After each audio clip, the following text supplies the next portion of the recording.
Vamos a dar paso a nuestra siguiente actividad. Una actividad que agradecemos sobremanera a un especialista, a un profesor universitario con mucha experiencia, con mucho trabajo académico y científico y con un espíritu de colaboración excepcional que también nos ha dispensado regalar una hora de su vida para compartir en esta decimoprimera jornada de innovación educativa, cuyo propósito es reflexionar y tener luces para construir esa nueva Agenda 2030 y que nos permita asumir con responsabilidad ese nuevo modelo educativo que nos demanda esta nueva realidad universitaria. Así es que doy las gracias al doctor Fernando Reimer de la Universidad de Harvard, con mucha experiencia en proyectos de innovación educativa y de formación docente, que hoy nos va a regalar una hora para compartir ese conocimiento y esa experiencia en un momento que las universidades necesitamos luces para cumplir con esa misión y ese rol que la sociedad nos ha dado. Muy buenos días y bienvenido sea el doctor Fernando Reimer a esta 11ª jornada de innovación educativa. Y previo a cederle la palabra, pido a mi compañera Pamela Carías que proceda a dar lectura a una breve síntesis de la hoja de vida académica y trayectoria profesional del doctor Fernando Reimer. Doctor Fernando Reimers es doctor en educación, profesor de educación internacional y director de la Iniciativa Global de Innovación Educativa y del programa de maestría en política de educación internacional de la Universidad de Harvard. Es experto en el campo de la educación global. Su investigación y enseñanza se centran en comprender cómo educar a los niños y jóvenes para que puedan prosperar en el siglo XXI. Es miembro de la Comisión de Alto Nivel de la UNESCO sobre los futuros de la educación. Ha escrito o editado 37 libros, de los cuales los más recientes incluyen Leading Education Through COVID-19, Liderando Sistemas Educativos durante la pandemia del COVID-19, Education and Climate Change, Implementing Deeper Learning and 21st Century Education Reforms, Educating Students to Improve the World, Audacious Education Purposes, How Government Transform the Goals of Education Systems, Empowering Teachers to Build Better World, How 6 Nations Support Teachers for 21st Century Education. Este ha sido un resumen de la hoja de vida del doctor Fernando Reimers. Muchísimas gracias, Pamela. Y cedo la palabra al doctor Fernando Reimer para que nos comparta su conferencia sobre ese rol de las universidades en la innovación educativa escolar. Adelante, doctor Reimer.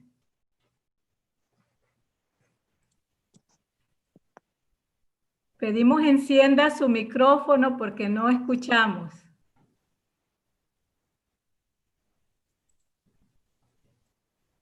Doctor Reimer, si enciende su micrófono porque no escuchamos. Hoy sí. A ver, ahora sí, me pueden, ahora sí. Perfecto. Muchas gracias, Marta, por esta invitación. Me da gusto estar con ustedes en estas jornadas de investigación.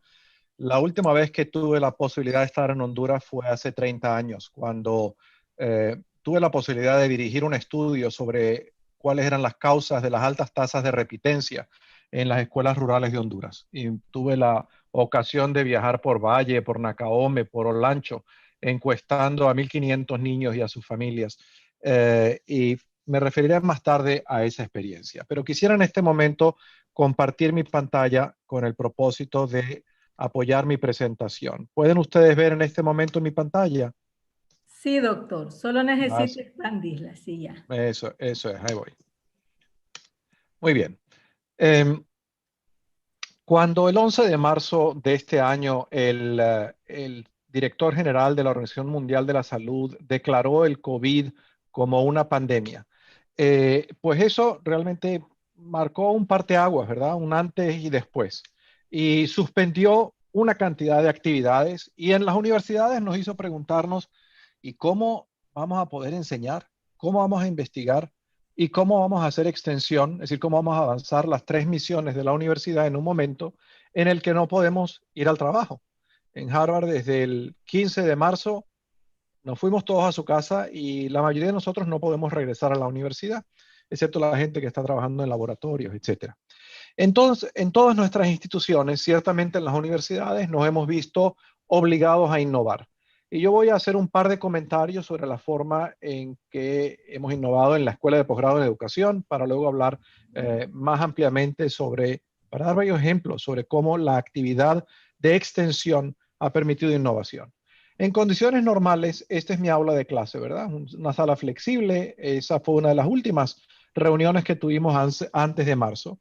Y lo que hemos estado haciendo desde entonces es enseñar de esta manera, enseñando con Zoom, una serie de modalidades diferentes de enseñanza. La universidad nos ha dado muchísimas oportunidades de formación para que, a diferencia de lo que hicimos en marzo, cuando nos fuimos todos a la casa y lo que hicimos fue de la mejor manera que podíamos y sabíamos seguir enseñando en Zoom, pues hemos estado haciendo enseñanza digital utilizando un poquito más lo que se sabe. Entonces, por darles un ejemplo, mi clase, que es una clase semanal de 3 horas, donde me reúno en esta sala y en esa conversación, pues hay una mezcla, ¿verdad? De conferencias, de actividades en pequeños grupos, de discusión, de conversaciones con invitados.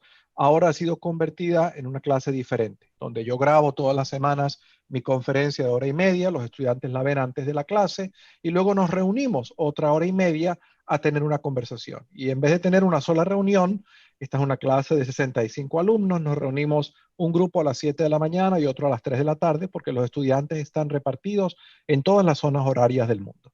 Y en verdad tengo que confesar que algunas de los aprendizajes de esta manera de enseñar, pues me demuestran que hay cosas mucho mejor a las que hacíamos antes. Por ejemplo, los estudiantes me decían que esto de escuchar las conferencias grabadas les encanta, porque algunos de ellos pueden escucharlas más de una vez, algunos pueden escuchar partes más rápidos, algunos pueden ir más despacio, es decir, hay más posibilidad de personalización simplemente en dar al estudiante la posibilidad de controlar la velocidad de presentación que antes no tenía. Y yo también estoy muy contento porque yo puedo ver analíticos detrás. Yo puedo ver cuántos minutos de la conferencia ve cada uno de los estudiantes, quiénes la ven, cuándo en el curso de la semana. Los estudiantes pueden contestar a lo que están viendo. Es decir, las posibilidades de interacción son mucho mayores. Las horas de consulta son muy distintas. Antes las horas de consulta eran en mi oficina. Entonces, los estudiantes venían, hay otros estudiantes esperando afuera en el pasillo. En verdad, uno no tiene la privacidad que tiene en línea, donde cuando nos reunimos con los estudiantes tenemos una conversación y el feedback que me han dado los estudiantes es que ellos sienten mucha más atención personal de mi parte de lo que sentían antes. Entonces, esta innovación en enseñanza ha tenido algunas cosas buenas. Este es el salón de clases hoy en día. La universidad decidió convertir todos nuestros programas en línea y por primera vez en la historia decidir que íbamos a dar programas de maestría donde los estudiantes podían hacer eso en línea. Eso nunca había pasado en Harvard. Y la consecuencia de eso, de ese gran experimento, en cierta manera este es el experimento más grande que hemos hecho en la historia de la universidad, es que tenemos estudiantes extraordinarios. Tenemos estudiantes que están estudiando a tiempo parcial, al mismo tiempo que tienen trabajos de tiempo completo haciendo cosas maravillosas, posiciones de liderazgo en ministerios de educación, en organizaciones educativas, en agencias de desarrollo internacional. Antes un estudiante para poder participar en nuestros programas tenía que dejar lo que estaba haciendo y trasladarse a la universidad y hacer esto a tiempo completo. Y simplemente con este cambio de permitir que la gente aprenda desde cualquier lugar del mundo, pues eso cambió la matrícula, cambió quiénes son los estudiantes. El programa de admisión este año fue 10 veces más selectivo de lo que es un programa ya selectivo para ingresar. Y la verdad las clases son muy interesantes. Les he descrito cómo cambió mi curso de política, pero otra manera en la que cambió mi curso de política es que decidí, los estudiantes en este curso, todos tienen una serie de experiencias prácticas como parte del curso. Y este año, pues, ¿cuál era el tema práctico? La pandemia. Entonces, todos los estudiantes de mi curso de política están trabajando como asesores a gobiernos en distintas partes del mundo, ayudándoles a diseñar estrategias de continuidad educativa durante la pandemia y evaluando de forma rápida para dar feedback formativo. ¿Qué mejor manera de aprovechar el momento y de preparar a nuestros estudiantes para tener las capacidades que les permitan liderar en un mundo que cambia rápidamente, que conectarlos y tratar de que sean útiles en una calamidad como esta que estamos viviendo? Les doy otro ejemplo. Nosotros teníamos previstos hace un año, este año es el centenario de la fundación de la Escuela de Educación en Harvard. Y habíamos previsto una reunión de exalumnos del programa de maestría en política educativa que yo dirijo. Y cuando decidió el gobernador por nosotros que aquí no se iba a reunir nadie en las universidades, decidimos hacer esta reunión de exalumnos en línea. Y para mi sorpresa fue infinitamente mejor de lo que me imaginaba, entre otras cosas porque tuvimos unos invitados que en condiciones normales no hubieran venido. La presidenta de Etiopía, que es la directora de la Comisión de UNESCO sobre el futuro de la educación, fue nuestra conferencista principal. La directora de UNESCO, el director de la OCDE, el director de educación del Banco Mundial, todos vinieron a nuestra reunión de exalumnos. Participaron muchos más exalumnos de los que normalmente vienen a las reuniones que hacemos. O sea que fue una conferencia desde el punto de vista de su inclusión, mucho más inclusiva de lo que hubiera sido si la gente hubiera tenido que trasladarse aquí. Y bueno, hemos tratado de trabajar de diferente manera en continuidad educativa en tiempos de COVID. Por ejemplo, en este programa que yo dirijo se han graduado 2,000 personas. Todos están en posiciones de liderazgo en distintas partes del mundo, ¿verdad? Y durante el verano les dije, ¿por qué ustedes no escriben un pequeño ensayo reflexionando sobre qué impacto ha tenido la pandemia en la educación, en el trabajo que usted hace y qué han hecho para responder?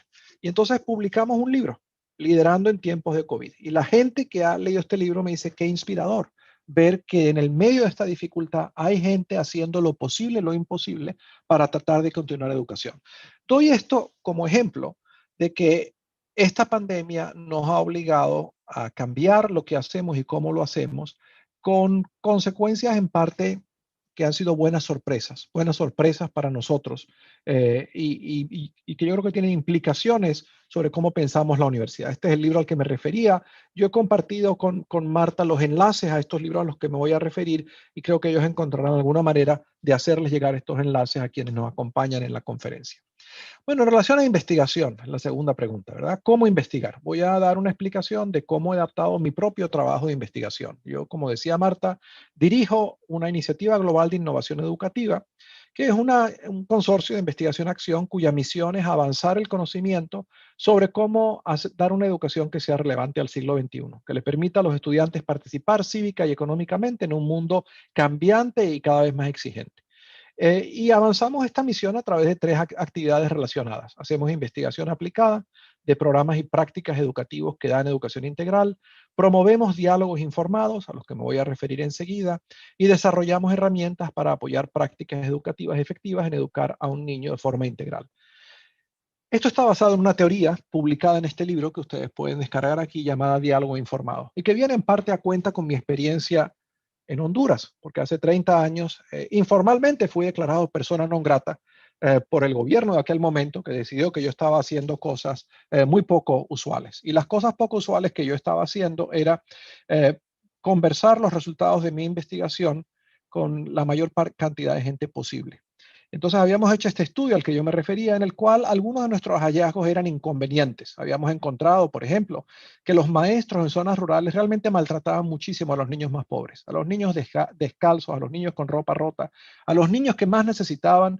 Esos eran los niños que recibían no solamente peor atención de los maestros, sino eran los que limpiaban el piso, los que no les corregían las tareas, los que el maestro le comunicaba de una manera descarada: realmente tú no vas a llegar muy lejos en la educación. Y bueno, eso escribimos en el estudio. Y cuando el viceministro de turno leyó este informe, dijo, ¿cómo se le ocurre a usted escribir eso? ¿Usted se imagina la revolución que vamos a tener en Honduras si esto se escribe? Y dijimos, bueno, esa es la tarea de la investigación, decir verdades inconvenientes y poner a la gente a conversar sobre la base de evidencia. El viceministro de turno no estaba contento en lo más mínimo, habló con mi jefe, dijo, este profesor Reimers es una persona muy obstinada, yo le he dicho que tiene que eliminar una parte de su informe. Y afortunadamente mi jefe dijo, no, usted tiene que entender que el profesor Reimers trabaja en una universidad donde si él falsea la realidad, lo votamos. Entonces, usted puede invitarlo a su país o no, pero no le puede decir que cambie los resultados de su estudio. Bueno, nos dejaron ir con el acuerdo de que íbamos a ir por un día. Y en ese día iba a decidir las altas autoridades si nos quedábamos o no. Yo fui diciéndole a mi esposa, estoy de regreso mañana porque me van a votar de este país. En verdad no fue mejor de lo que tuvimos presentación y discusión de estos hallazgos con el sindicato de maestros, con gente de la universidad, con todo el mundo, lo que aparentemente hace 30 décadas no era usual. Eh, pero efectivamente nunca más me invitaron y estoy seguro de que terminé en una lista negra diciendo, este señor es demasiado terco y no entiende que hay verdades que aunque sean ciertas son inconvenientes y no se deben decir. Entonces, eso me empezó a hacer pensar cómo estructuraba uno la investigación para que jugara un papel constructivo en contextos democráticos, en donde la gente pues tiene diferentes puntos de vista y diferentes valores.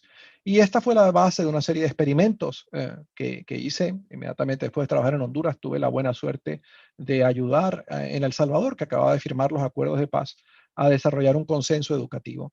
Y después fui a trabajar a Paraguay y sobre la base de todos estos experimentos desarrollamos una teoría. Y esta teoría está escrita en este libro.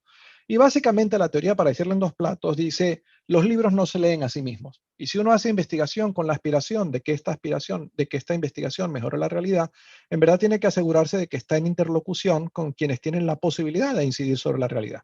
Y esas personas son los maestros, los padres de familia, una serie de actores importantes, y uno tiene que saber quiénes son, qué les importa y que crear oportunidades de conversar y de escucharnos unos a los otros. Y eso es lo que tratamos de hacer en la iniciativa. Bueno, estos son los 8 estudios que hemos publicado. La mayoría de ellos están traducidos al español. Yo les he enviado enlaces a donde están. Muchos de ellos son materiales open access. Hoy, por cierto, se acaba de publicar por la editorial SM nuestro libro Educación Global para Mejorar el Mundo. Les voy a dar un enlace enseguida. Pero básicamente estos son estudios que analizan cuál es el papel del currículum para mejorar la educación, cuál es el papel de la formación de profesores, cuál es el papel del cambio sistémico. El segundo tipo de acciones que llevamos a cabo es lo que llamamos diálogos informados. Un diálogo informado es esta idea, ¿verdad? De que si uno quiere que la investigación tenga impacto, uno tiene que estructurar oportunidades para que las personas que pueden actuar sobre este conocimiento de verdad aprendan. Y hacer esto no de una manera confrontacional, ¿verdad? Como la confrontación que el viceministro quería tener conmigo, sino de una manera como uno enseña, el crear oportunidades para que la gente mire junto a la evidencia y discuta junto a la evidencia y sobre esta discusión se ponga de acuerdo, lo cual es muy difícil en un mundo en el cual hay cada vez menos respeto por la evidencia, cada vez hay menos respeto por la ciencia, por las instituciones dedicadas a hacer estas cosas. Vivimos en un mundo tan postmoderno donde pensamos que uno puede inventar una realidad virtual y negar los hechos, ¿verdad? Y decidir que esta pandemia uno puede desear que desaparezca y va a desaparecer. Entonces hemos realizado una serie de diálogos informados y en el marco de estas tareas, esto fue lo que empecé a hacer en marzo para tratar de generar conocimiento que fuera útil en el contexto de la pandemia. A eso me voy a referir enseguida. Y finalmente, desarrollamos una serie de herramientas prácticas para apoyar a maestros, a directores de escuela, a dirigentes, administradores educativos, a hacer las cosas de otra manera para transformar la práctica. Y todas estas están publicadas en español. Este es el libro al que me refería hace poco. Este libro básicamente lo que presenta es una teoría que dice, si uno quiere lograr un cambio sistémico en educación, tiene que pensar el cambio desde 5 perspectivas. Desde una perspectiva cultural, desde una perspectiva psicológica, desde una perspectiva profesional, institucional y política. Y si nos alcanza el tiempo, las voy a describir un poquito más adelante. Buena parte de lo que investigamos tiene que ver con cuál es el papel de los profesores, cómo forma uno maestros. Estos son 2 materiales de acceso libre en estos enlaces. El segundo está traducido por la Universidad de Alicante y lo pueden ustedes descargar aquí. Y por supuesto, la tarea de preparar a maestros, la tarea de hacer las cosas que yo estoy describiendo, compromete a las universidades. En febrero de este año estaba yo preparando un viaje a México porque íbamos a precisamente presentar este libro de formación de profesores que les acabo de enseñar.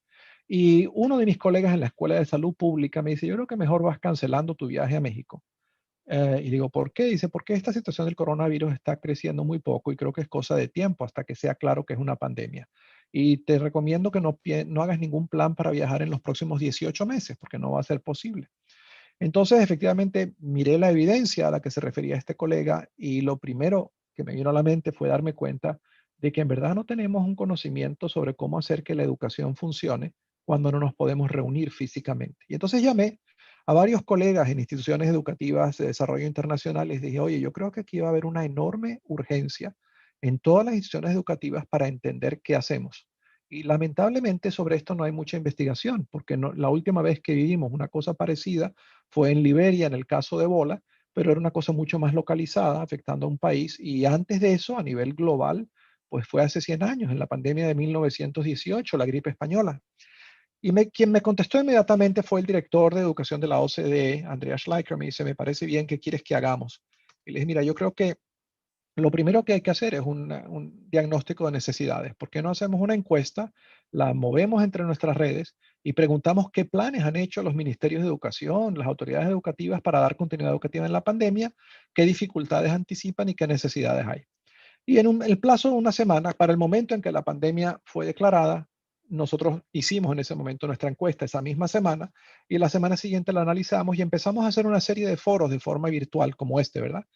Y empezaron a asistir, creo que así fue como me conocí con Marta Quintanilla en uno de estos foros y llegaban de 3.000 a 5.000 personas, en parte porque todo el mundo estaba a la búsqueda de orientación, de decir, ¿cómo hacemos? ¿Cómo enseñamos en este contexto tan difícil?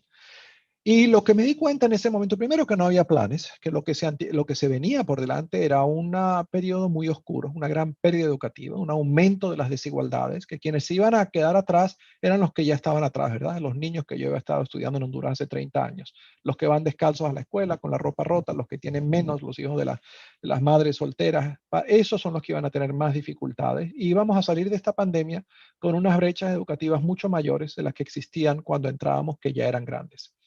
Entonces, me di cuenta de que en verdad estar comunicando este mensaje no era demasiado útil, porque lo que hacía era convertirse en una especie de profecía autocumplida, convencer a la gente de que aquí el futuro iba a ser muy negro.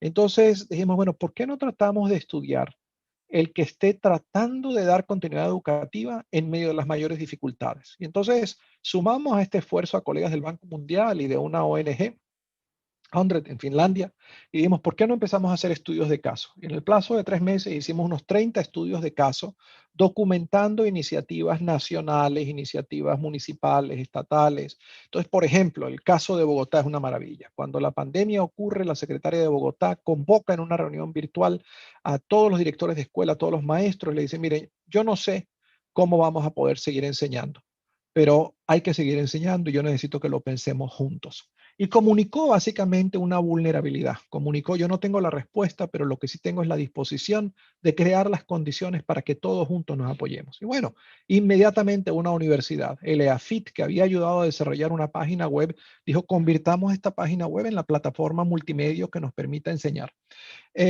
Y lo que hizo Bogotá terminó siendo la política nacional en Colombia. Es un bonito ejemplo de cómo un tipo de liderazgo muy particular, un liderazgo humilde que convoca la colaboración, que no pretende tener todas las soluciones a un problema adaptativo que no hemos vivido y para el cual nadie sabe cuál es la solución, permite en el fondo la colaboración que da paso a la creatividad y a la innovación, y creo que hace que Colombia sea uno de los países que mejor está bandeando esta pandemia.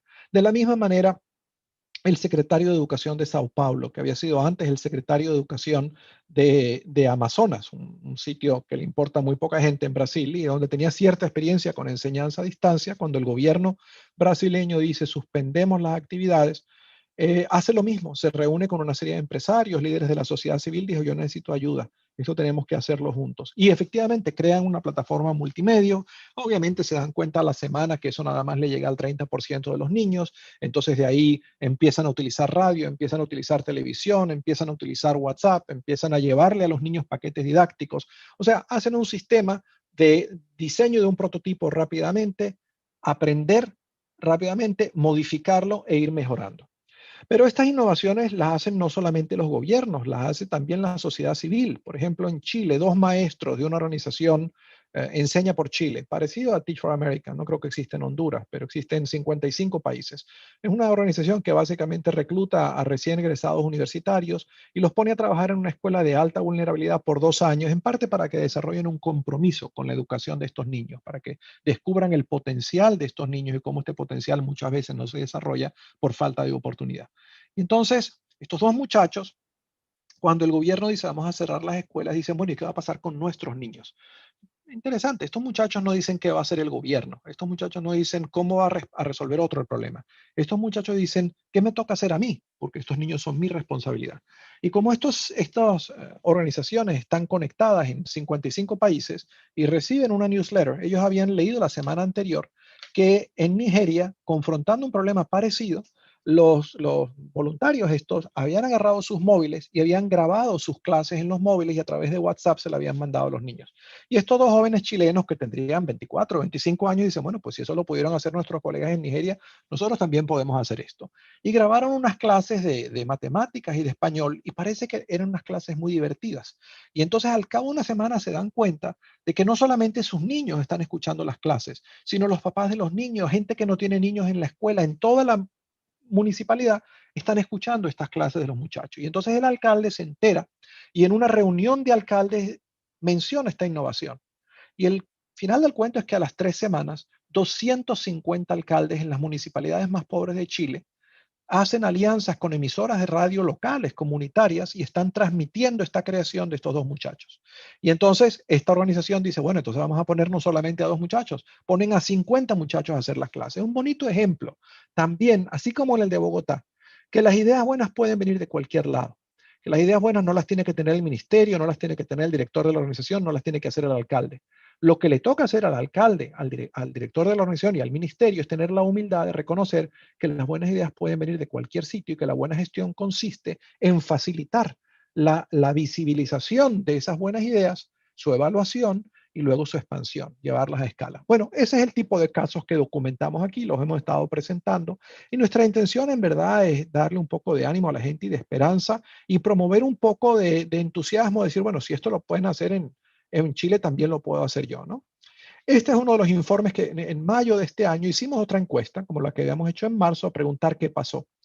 Y administramos esta encuesta otra vez en unos 100 países. Aquí la encuentran ustedes. Para mi gran sorpresa, lo que ha pasado en estos 3 meses es que ha habido mucha innovación. Por supuesto, hay una situación dramática de una cantidad de niños que están perdiendo oportunidades, de brechas sociales que están aumentando, pero aquí queríamos destacar las cosas buenas que han ocurrido. Y entre las cosas buenas ha habido muchísimo trabajo colegiado dentro de las escuelas, entre escuelas y otras. Ha habido muchísimo profesionalismo de parte de los docentes de entender, a mí me toca hacer lo que esté de mi mano y más para ayudar a mantener oportunidades. Estos son algunos de los casos que hemos publicado. Aquí pueden ustedes descargar estos casos. Y bueno, les presento esto porque es un ejemplo del tipo de cosas que uno puede hacer desde la universidad. Es decir, yo no tenía previsto un proyecto de investigación para hacer esto, pero también como esos muchachos de Chile, yo me pregunté en marzo, ¿qué puedo hacer yo desde mi espacio de actuación para tratar de ser útil en lo que es una de las calamidades más grandes que ha experimentado la humanidad, por lo menos desde la Segunda Guerra Mundial, y para tratar de aliviar un poco esta pérdida educativa? Y yo creo que si esto lo puedo hacer, y en verdad lo que yo encontré es que cuando uno tiene la disposición de hacer lo que pueda, es la teoría del diálogo informado otra vez, y uno se abre a otros, pues mucha gente se acerca a ayudar, ¿verdad? Y eso es lo que ha ocurrido. Por ejemplo, todos estos informes están publicados en español porque diferentes organizaciones, muchas de ellas universitarias, dijeron, a nosotros nos interesa difundir esto. Entonces, por ejemplo, el último informe que les enseñaba, una universidad en España, la Universidad Camilo José Cela, dijo, nos parece muy importante, lo tradujeron y lo difundieron. En Brasil, la Fundación Getúlio Vargas dijo, esto es muy importante que se lea en Brasil, lo tradujeron al portugués y lo difundieron. En México, una organización, Mujeres Profesionales por la Educación, dijeron, aquí hay un gran vacío de liderazgo de parte del gobierno, le toca a la sociedad civil liderar, tradujeron y lo difundieron. Bueno, el hacer estos estudios me hizo consciente de lo importante que era el liderazgo educativo, de que en verdad esta pandemia va a hacer visible muchos liderazgos buenos y también muchos liderazgos malos. Y parte de lo que hay que hacer, así como con los casos, estábamos tratando de poner el foco, de iluminar, de destacar aquellas cosas buenas para que eso inspirara a otros, pues traté de hacer lo mismo en liderazgo. Y entonces identifiqué una serie de líderes de ministerios de educación a nivel estatal, a nivel municipal, a nivel nacional. Y entonces invité a estos líderes a una conversación sobre qué desafíos les había presentado a ellos la pandemia para su liderazgo y cómo los habían resuelto. Entonces, bueno, escribí una pequeña reflexión y publiqué este libro que no tiene otro propósito que poner sobre el tapete la gran importancia que tiene el liderazgo. Finalmente, ¿cómo hacer extensión? Bueno, en cierta manera yo he hablado de cómo la conversión tanto de la tarea de enseñanza como de la tarea de investigación se convirtieron en cierta manera en extensión, ¿verdad? Permitieron integrar un poco más las tres misiones de la universidad. Entonces, por ejemplo, a raíz de ese libro, en donde escribe la ministra de Educación de Colombia, el Ministerio de Educación de Colombia tomó todos los recursos de la iniciativa global y los puso en un banco de recursos. Se los dimos de forma completamente gratuita en una serie de recursos que tienen para profesores. Y yo creo que hoy en día una de las mejores plataformas que hay en América Latina es la de Colombia, en parte porque el buen liderazgo que existe en Colombia ha hecho que la gente se acerque a ellos, ¿verdad? Y les dé, o sea, es esta paradoja que hay de que muchas veces el que mejor hace las cosas es el que le va bien porque otros se acercan y colaboran con ellos. Bueno, ¿qué he tratado de comunicar? Que frente a esta calamidad, que no hay como llamarla de otra manera, frente a esta plaga mundial, en verdad uno no tiene la opción de que haya la pandemia o no haya la pandemia, ¿verdad? Eso es un hecho biológicamente determinado y acelerado por el buen y el mal gobierno que hay en diferentes partes del mundo. Eh, Uno lo que tiene es la opción de decir, bueno, ¿y cómo miro yo el desafío?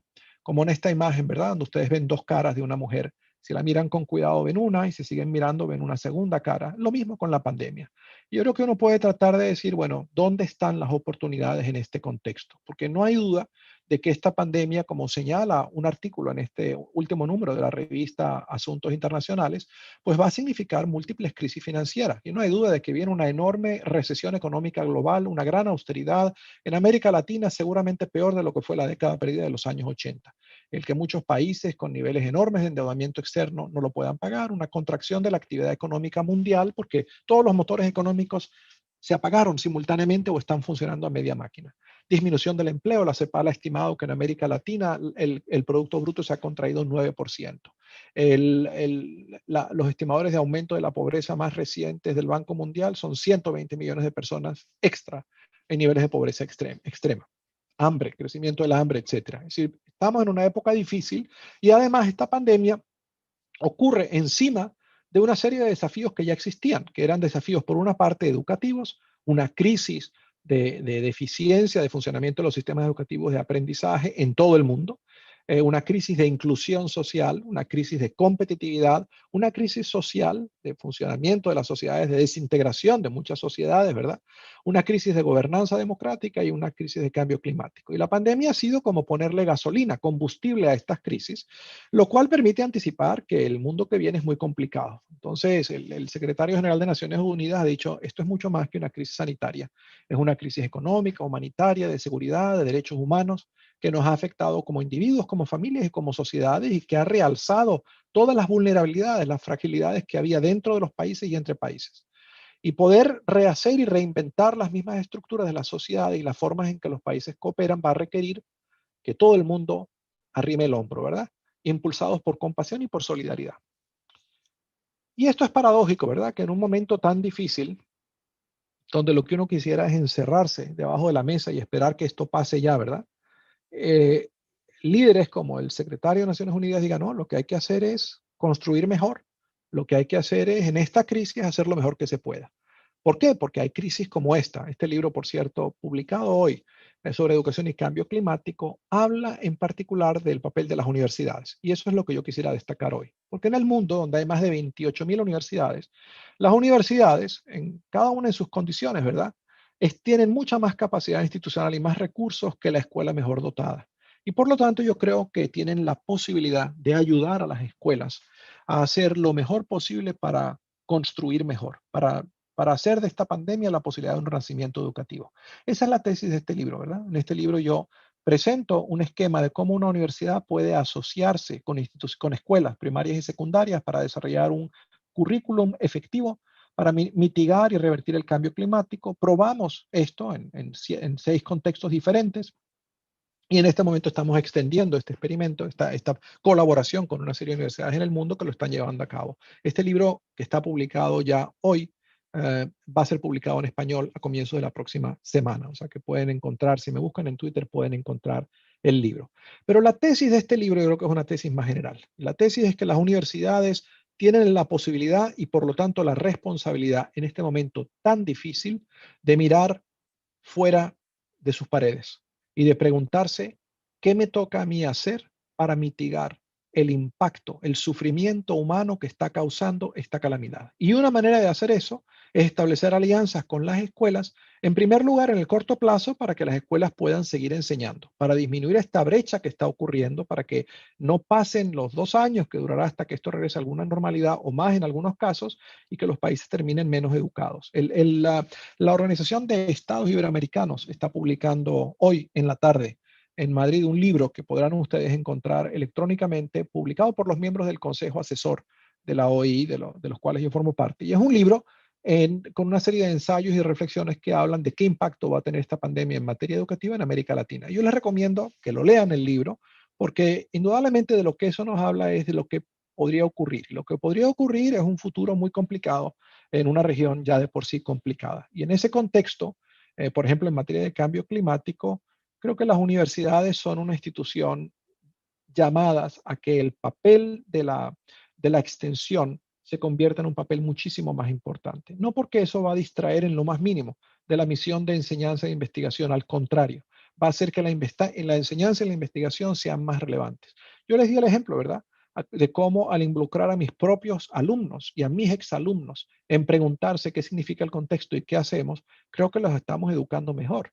De cómo nuestras tareas de extensión en la iniciativa global, lo que hemos hecho de investigación que es más relevante. Nunca había sido la iniciativa global más relevante a las necesidades del momento de los sistemas educativos. Y yo creo que esto expresa la hipótesis de esta teoría diálogo informado, que es que si uno quiere tener impacto, lo primero que tiene que hacer es preguntarse y cuáles son los temas que a la gente le interesan y quiénes son las personas y cómo me inserto yo en una conversación en donde lo que yo tengo que aportar es relevante a la conversación en comparación a decir, bueno, yo voy a investigar lo que se me pase por la cabeza, lo que a mí me parezca interesante y luego a convencer a la gente de que eso tiene valor. Les voy a dar un ejemplo del tipo de invención que la universidad tiene que hacer. Ustedes verán aquí un inodoro, ¿verdad? Este inodoro es el tipo de trabajo que ocupa la atención de Bill Gates hace 3 años. ¿Y por qué está interesado Bill Gates en los inodoros? Porque Bill Gates está interesado en el cambio climático. Y uno de los factores que contribuye al cambio climático es la manera en que uno dispone de los desechos humanos, ¿verdad? Resulta que si usted utiliza el inodoro común y corriente con agua, que en este momento sirve a un 10% de la población mundial, y tratara de llevarle eso a los 7.800 millones de habitantes del mundo, el consumo de agua que eso requeriría, la infraestructura necesaria para eso, haría de esto una empresa enormemente dañina para la sustentabilidad. Entonces Bill Gates ha dicho, bueno, ¿cómo hacemos un inodoro que no requiera de agua? Y Bill Gates cuenta cómo se acercó a una serie de universidades y dijo, yo estoy dispuesto a poner toda la plata que haga falta. Pongan ustedes a sus ingenieros, a sus científicos a inventar. Y un montón de las mejores universidades le dijeron, no nos interesa el tema. Creo que hay que pensar bien en eso, ¿no? En cómo este hombre que interrumpió sus estudios en esta universidad, por cierto, cuando estaba en pregrado, porque encontró que lo que pasaba aquí era demasiado poco relevante, acercándose a las universidades con un problema tan interesante, encuentra una serie de universidades que lo miran desde arriba de la nariz y le dicen, no nos importa, ¿verdad? No nos importa el cambio climático. Y yo creo que todos debemos reflexionar, todos los universitarios debemos reflexionar sobre lo que esto significa, porque no hay duda de que si las universidades no se comprometen con ser parte de la solución de los problemas que experimenta la gente, pues cada vez será mayor el número de gente que diga, bueno, ¿y para qué tenemos universidades? ¿Para qué las financiamos? ¿Qué aportan las universidades a fin de cuentas, verdad? Esto es un artículo en la revista de tecnología de MIT que habla de cómo MIT está trabajando en desarrollo de energía nuclear limpia, otro de los caminos para hacer esta solución, para buscar soluciones al problema de cambio climático. Bueno, esto quiere decir que voy a saltar un poco de lo que quería hablar de cambio climático para dejar un poquito de tiempo a una discusión, pero básicamente este tema que discute este libro publicado hoy al que me refería es que hay una gran necesidad. Las escuelas solas no pueden hacer una educación relevante al cambio climático. Ustedes en Honduras, en la parte del sur de Honduras, tienen un país que se está quemando en parte por la forma de consumo, por la forma de agricultura, por una serie de factores en donde es necesario enseñar a la gente a vivir de otra manera. Y evidentemente las escuelas solas no lo pueden hacer. Y las universidades pueden ayudar. ¿Y pueden ayudar cómo? Haciendo cosas como esto. Estos son 3 recursos, 3 currículum, ¿verdad? Alineados con los objetivos de desarrollo sustentable, que a partir de los objetivos dicen, bueno, ¿qué tiene que aprender un joven? Y van construyendo un itinerario desde kinder hasta el último año de bachillerato que les desarrolla estas competencias. Y luego finalmente este libro, publicado hoy, Educación Global en Español para Mejorar el Mundo, básicamente lo que dice es, bueno, uno tiene que cambiar el sistema educativo, no solamente el aula. Y para cambiar el sistema educativo tiene que tener una mirada sistémica, tiene que tener una mirada completa y el libro explica en qué consiste eso.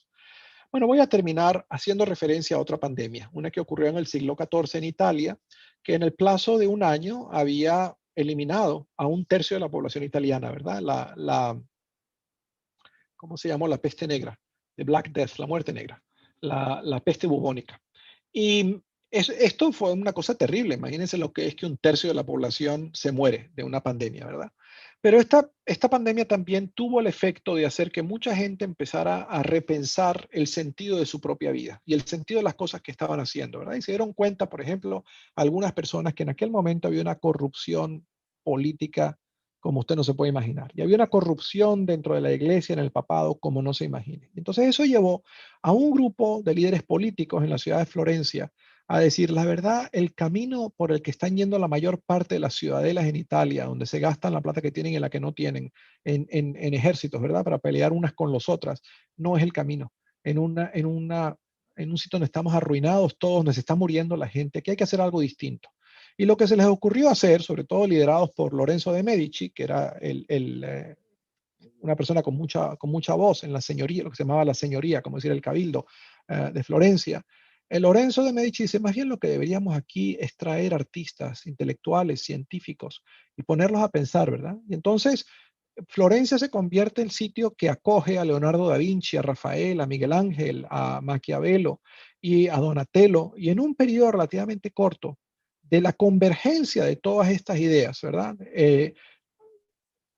Surge el Renacimiento italiano, que realmente marca un parteaguas muy bueno que permite a Italia dejar atrás la Edad Media y entrar en una época en verdad de luz.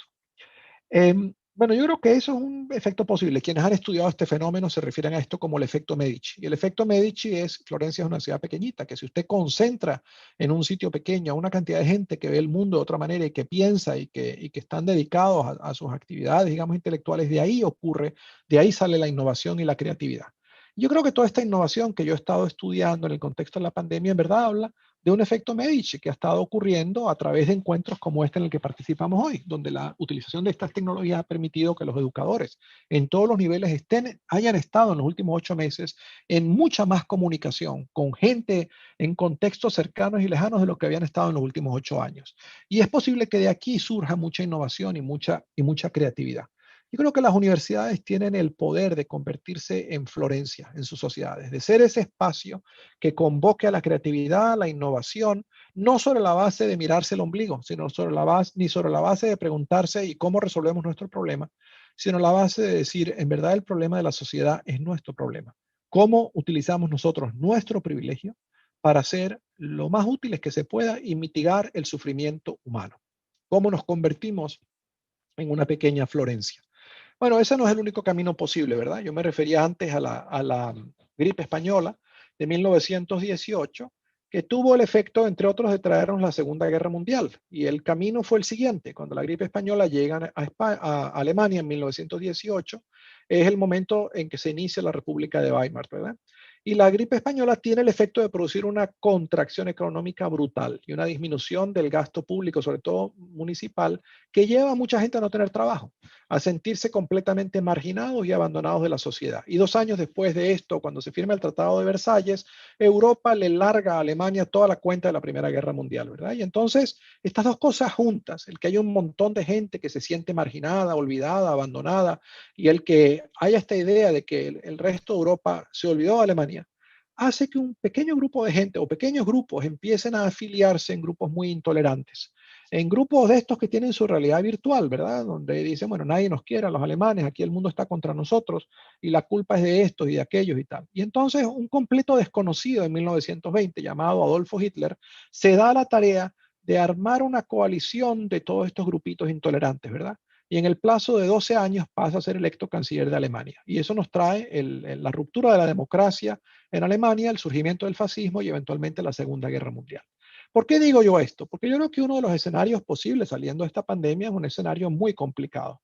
En una pandemia que llega en un contexto donde había las crisis a las que yo me refería, ¿verdad? De inclusión social, de competitividad, de democracia, de cambio climático, sin duda que lo que viene por delante, sí, lo que viene por delante es muy difícil. Y yo creo que aquí el futuro sea un futuro como el surgimiento del fascismo o un futuro como el Renacimiento, en verdad depende no de la buena suerte, sino de lo que cada uno de nosotros escojamos hacer. Y yo creo que en ese contexto, las universidades tienen una posibilidad y una responsabilidad enorme de que lo que tengamos por delante sea un renacimiento y no las alternativas. Muchas gracias.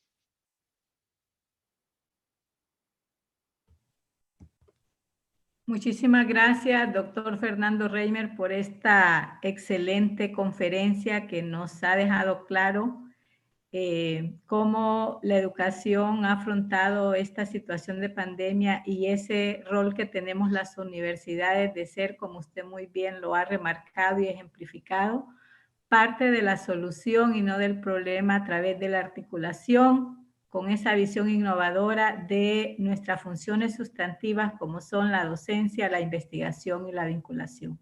Seguramente de todas estas publicaciones que habrá que ir a escudriñarlas para poder tener más luces y asumir con mucha responsabilidad y creatividad estos desafíos complejos que tenemos las universidades, seguramente también hay algunas inquietudes y algunos comentarios de nuestros más de 300 participantes que siguen esta conferencia y que han venido siguiendo desde ayer esta jornada. Así es que le doy paso para un breve espacio de preguntas y respuestas a mi compañera Gaby Vargas. Tenemos un pequeñito espacio y lo vamos a aprovechar con una o dos interrogantes.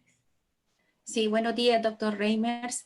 Una consulta que hacía uno de nuestros docentes es cuál es el impacto de esa desvinculación de las instituciones o de los estados respecto a la investigación educativa y las transformaciones pues de la educación. Nosotros como hondureños conocemos yo quisiera más bien voltear eso. Yo lo que quisiera es destacar la mucha vinculación que existe. En este momento yo acabo de terminar, junto con colegas en 20 universidades en distintos países del mundo, un estudio precisamente del tipo de vinculaciones que estas universidades establecieron con sistemas educativos. Y además hicimos una encuesta que administramos a 100 universidades en todo el mundo y las noticias son realmente maravillosas. Universidades grandes, pequeñas, públicas, privadas, están haciendo lo posible y más para tratar de ser unas fuentes de bienestar en las comunidades de las que forman parte.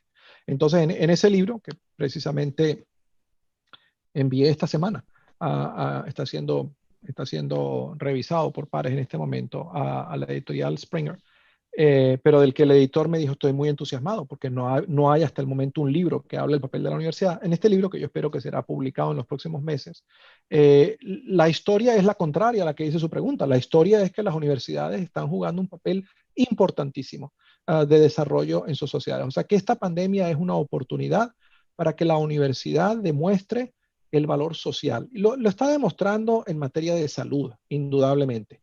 En materia de salud, o sea, la ciencia, la investigación está en las universidades, no está en otro sitio. Pero también lo está demostrando en áreas como la que es el foco de nuestro libro, que es en materia educativa. ¿Quiere esto decir que todas las universidades lo están haciendo? No, unas más que otras. Pero claro, nuestra intención con este libro, como con los casos que estaba yo señalando, es que si uno le enseña a la gente el que está haciendo las cosas bien, a lo mejor eso inspira al otro, al que no lo está haciendo tan bien. Entonces yo creo que mi sugerencia sería, yo tengo la confianza de que en Honduras, si ustedes se ponen a buscar, ya hay gente en las universidades que está haciendo cosas interesantes para apoyar a las escuelas. Y lo que sería una tarea importante sería empezar a documenten eso, empiecen a hacer unos pequeños estudios de caso, eso es una tarea al alcance de cualquier universidad.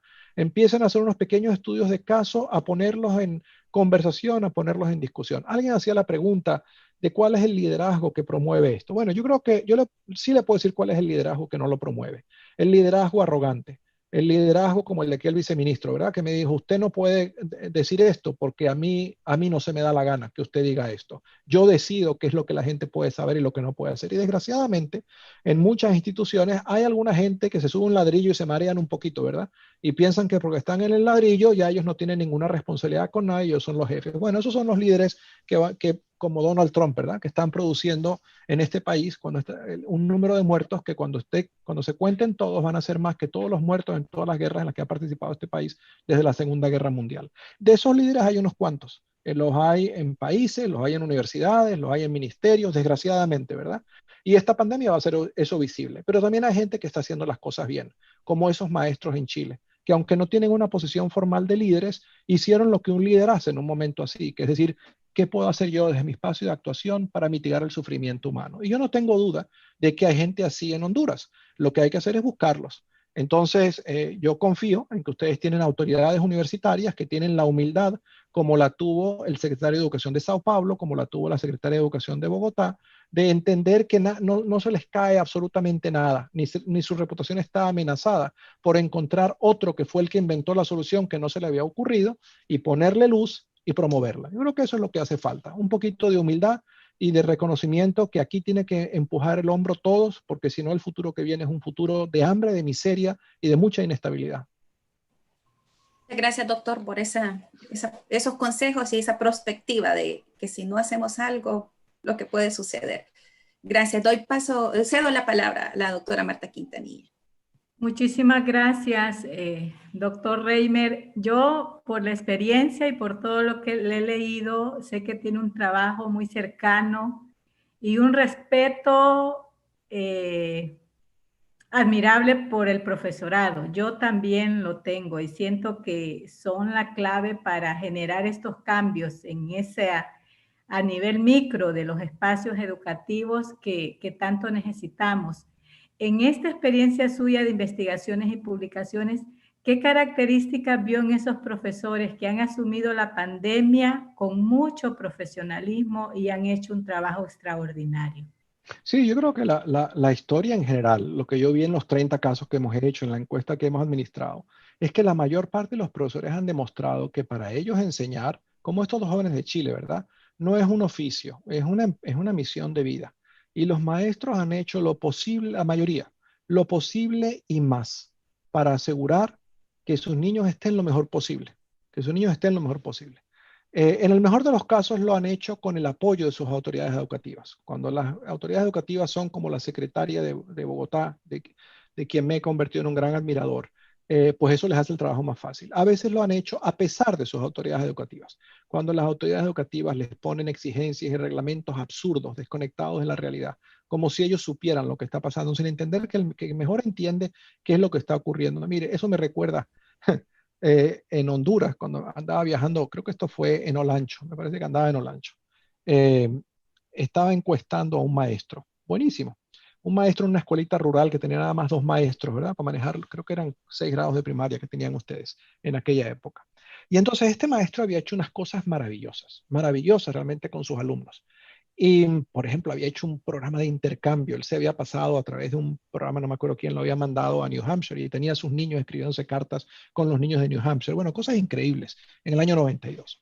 Y entonces yo recuerdo, le pregunto al maestro, digo, mire, y a usted todas estas cosas que se le ocurre hacer, ¿por qué las hace? Y dice, bueno, porque yo sé que ahí la gente de Tegucigalpa, en verdad ellos no tienen ni idea. Ninguna de esa gente, la gente de la universidad nunca han pisado una escuela aquí. Nunca han venido para acá. Ellos están todos bien, tienen su escuela en la universidad, ni saben. Entonces ellos me ponen aquí un currículum donde el tema conductor de todo el currículum es el circo. Y todo empieza con el circo. Ustedes que conozcan lo que eran los libros de texto de hace 30 años sabrán que el circo era un tema. Dice, ¿qué circo es circo? Aquí mis niños han visto jamás un circo ni van a ver nunca un circo. Entonces lo que yo hice, yo soy voluntario y ayudo aquí a la cooperativa de café. Y yo soy el que les lleva las cuentas porque soy el que más matemáticas sabe. Entonces yo en mis clases de matemáticas les enseño a los niños, los ejemplos son de la cooperativa del café. Y entonces ninguno de esos papás me quita al niño de la escuela, porque ven que sus niños están aprendiendo algo que para ellos es útil, ¿no? Ahora, qué interesante que este maestro demostraba, primero, una gran capacidad de prestar atención y decir qué es lo que hace falta ahí. Segundo, un gran sentido crítico de decir, mira, estas élites de Tegucigalpa viven en otro país, en otra Honduras. A ellos yo ni les importo, ni ellos han pisado este sitio, ni lo van a pisar jamás. Entonces lo que a mí me toca es ignorarlos y hacer lo mejor que puedo hacer. Bueno, yo creo que aquí hay un tema importante para la universidad. Es decir, si en la universidad de verdad la gente que está haciendo investigación educativa no busca dónde están maestros como eso, pues la verdad no están siendo relevantes. Tiene razón ese maestro. Pero si por el contrario la universidad dice, busquemos maestros como esos porque existen maestros haciendo cosas buenas y aprendamos de ellos y traigamos ese conocimiento para sobre la base de ese conocimiento tomar buenas decisiones. Ese fue el final del cuento, donde les dije que me invitaron, fíjense que no se me ha olvidado, que me invitaron por un día y al final del día iban a decidir si nos dejaban o no, ¿no? Entonces nos dejaron hacer una presentación donde iba a estar el ministro de Educación, la hermana del presidente, una serie de gente muy importante, y ellos ahí iban a decidir si podíamos hacer las otras presentaciones o no, ¿no? Y yo que le dije a mi esposa, mira, nos van a poner en un avión al día siguiente, porque al viceministro no le gustó que dijéramos las cosas como las habíamos visto, ¿verdad? Hicimos un pequeño, era la época en que se utilizaban diapositivas, imagínense el tiempo que había, que hace esto. Hicimos un pequeño documental con las fotos que yo había tomado, con una camarita Kodak, con una Instamatic que tenía. Yo había visto cosas como que esos niños caminaban en valle, caminaban hora y media, descalzos, en unos caminos horribles, de un calor espantoso para llegar a la escuela. Y se pasaban ahí en la escuela, y la escuela tenía este calendario absurdo de clase en la mañana, una hora de receso para almorzar y clase en la tarde. El que había diseñado ese calendario jamás se había paseado por ese sitio. No había manera de que ese niño se fuera a ningún sitio a almorzar y lo que hacía era pasar hambre esa hora o regresarse a su casa. Bueno, hicimos fotos de eso y entonces en esta invitación que nos daban, donde está la hermana de presidente y tal, lo que empezamos la cosa fue con 10 minutos con estas fotos, nada más las fotos. Y cuando prendimos las luces yo veía a la gente, ¿verdad? La pena en las caras, la vergüenza de pensar que ese era su país, la vergüenza de decir, esta es la gente que nosotros no tenemos ni idea. Y fue ahí donde la hermana del presidente le dijo al ministro, no, yo sí creo que tienen que dejar que presenten su estudio. Déjenlos que se queden. Y nos dejaron, seguramente a regañadientes del viceministro, que al final dijo, está bien, déjenlo que presente, pero que más nunca vuelva a Honduras, ¿verdad? Porque este asunto de estar conversando con la gente es demasiado peligroso. Este asunto de hacer de la investigación de verdad una herramienta de diálogo social y de poner a la gente a mirar dónde están las necesidades de las personas es demasiado revolucionario para el momento en el que estamos en el país. Entonces, yo creo que eso es lo que hay que hacer. Lo que hay que hacer es, ahí dice Melissa Callejas, que ella estuvo en la presentación. Lo que hay que hacer es efectivamente conectar a la universidad con el mundo real. Muchísimas gracias, doctor Reimer. Creo que nos quedó claro ese reto de fortalecer desde las universidades la investigación educativa para poder generar esas propuestas de transformación educativa a nivel de toda la educación hondureña. Seguramente vamos a tocar puertas de nuevo con usted para poder desde la universidad y lo que nuestro rector ha llamado la Universidad Hondureña, sus 21 universidades, poder asumir con mucha creatividad la responsabilidad que en este momento nos toca asumir con nuestra sociedad hondureña en un país que, como usted muy bien lo conoce, pues tiene ese reto de reducir desigualdades, ¿verdad? Así es que ha sido una conferencia de mucho aprendizaje para todos los que hemos estado aquí. Muchos rectores de universidades públicas y privadas la han seguido, la han escuchado. Así es que no resta más que agradecer esta hora de su vida que nos ha regalado, felicitarle por ese extraordinario trabajo y compromiso con el desarrollo de la educación a nivel mundial y a nivel de Iberoamérica. Esperamos poder tener las puertas abiertas suyas para posibles proyectos de investigación e innovación educativa que preparemos las universidades hondureñas. Agradecerle sobremanera a nombre de nuestra Universidad Nacional Autónoma de Honduras, a nombre de nuestro rector Francisco Herrera y nuestra vicerrectora Belinda Flores de Mendoza, de todos los participantes en esta jornada, que son más de 300, que seguramente han estado atentos a todas, en su mayoría, pues son profesores universitarios. Seguramente después tendremos otras conversaciones, ese cambio que yo lo escuchaba en otra oportunidad, que ha hecho de su rol de profesor presencial a ser un profesor en línea ahora, creo que también es muy significativo. Así es que a nombre de nuestra universidad y de todos los que hemos sido parte de esta 11ª Jornada de Innovación Educativa, le hacemos entrega de un significativo reconocimiento de nuestra universidad por su valiosa colaboración y su constancia de haber sido parte de los conferencistas de esta 11ª Jornada de Innovación Educativa, que busca precisamente esas luces que usted nos ha compartido para poder construir un modelo educativo acorde a los tiempos y que las universidades podamos cumplir con ese compromiso social como parte de nuestra misión. Así es que reciba con mucha gratitud este significativo reconocimiento y le dejo con sus palabras finales. No, ha sido un gusto. Me contenta mucho ver que la universidad en este momento tan difícil se pregunta ¿y cómo podemos ser útiles al resto de la sociedad? Y lo que yo les animaría es a que no contemplen el problema demasiado tiempo. Una de las cosas que yo he estado observando es que en donde ha habido progreso es donde la gente toma el riesgo de hacer algo. Y por supuesto, cuando uno hace algo, corre el riesgo de equivocarse, pero aprende. Mientras que el que contempla el problema hasta que piense que tiene la seguridad de que va a ser la cosa certera, a lo mejor nunca hace nada, ¿verdad? Y en esta pandemia, la verdad, no hay demasiado tiempo para contemplar el problema. Así que les animo a todos ustedes a que pasen de la reflexión a la acción lo antes posible para que la reflexión después sea más informada. Muchas gracias a todos por la invitación. Muchas gracias y lo despedimos con un fuerte aplauso. Adiós. Muchas gracias. Adiós. Adiós.